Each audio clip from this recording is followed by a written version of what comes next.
एक साहब ने एक शख्स से कहा जो अपने बेटे से अलग रहता था, तुम्हारा बेटा तुमसे बहुत कम मिलने आता है, क्या उसे तुमसे मोहब्बत नहीं रही? बाप ने कहा, बेटा ज्यादा व्यस्त रहता है, उसका काम का शेड्यूल बहुत सख्त है, उसके बीवी बच्चे भी हैं, उसे बहुत कम वक्त मिलता है। पहला आदमी बोला, वाह, यह क्या बात हुई? तुमने उसे पाला पोसा, उसकी हर ख्वाहिश पूरी करी, अब उसको बुढ़ापे में व्यस्तता की वजह से मिलने का वक्त नहीं मिलता, तो यह ना मिलने का सिर्फ बहाना है। इस बातचीत के बाद बाप के दिल में बेटे के प्रति शंका पैदा हो गई। बेटा जब भी मिलने आता तो ये वही सोचते रहते कि उसके पास सबके लिए वक्त है सिवाय मेरे। एक सहेली ने दूसरी सहेली से पूछा, बच्चा पैदा होने की खुशी में तुम्हारे पति ने तुम्हें क्या तोहफा दिया? सहेली ने कहा, कुछ भी नहीं। उसने सवाल करते हुए पूछा कि क्या ये अच्छी बात है? क्या उसकी नजर में तुम्हारी कोई कीमत नहीं? लफ्जों का ये जहरीला बम गिराकर वह सहेली दूसरी सहेली को अपनी फिक्र में छोड़कर चलती बनी। थोड़ी देर बाद शाम के वक्त उसका पति घर आया और पत्नी का मुंह लटका हुआ पाया। फिर दोनों में झगड़ा हुआ, एक दूसरे को लानतें भेजी, मारपीट हुई और आखिर पति पत्नी में तलाक हो गया। जानते हैं प्रॉब्लम की शुरुआत कहाँ से हुई? उस फिजूल जुमले से जो उसका हालचाल जानने आई सहेली ने कहा। रवि ने अपने जिगरी दोस्त पवन से पूछा, तुम कहाँ काम करते हो?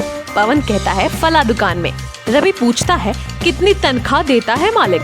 पवन कहता है, 18,000 रुपए। रवि कहता है, 18,000 बस? तुम्हारी जिंदगी कैसे कटती है इतने पैसों में? पवन कहता है गहरी सांस खींचते हुए, बस यार क्या बताऊं। मीटिंग खत्म होती है और कुछ दिनों के बाद पवन अब अपने काम से बेरुखा हो गया और तनख्वाह बढ़ाने की डिमांड कर दी, जिसे मालिक ने रद्द कर दिया। पवन ने जॉब छोड़ दी और बेरोजगार हो गया। पहले उसके पास काम था, अब काम भी न रहा।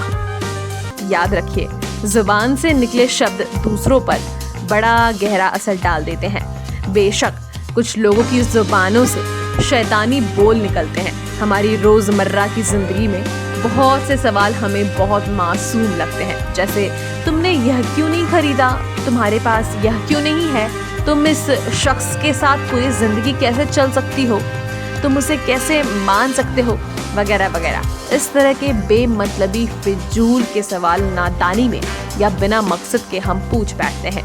आज के दौर में हमारे इर्द गिर्द समाज या घरों में जो टेंशन टाइट होती जा रही है, उनकी जड़ तक जाया जाए तो अक्सर उसके पीछे किसी और का हाथ होता है।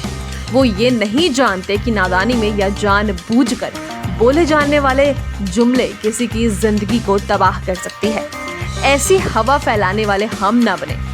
लोगों के घरों में अंधे बनकर जाओ और वहां से गूंगे बनकर निकलो। इस बात का ख्याल रखें।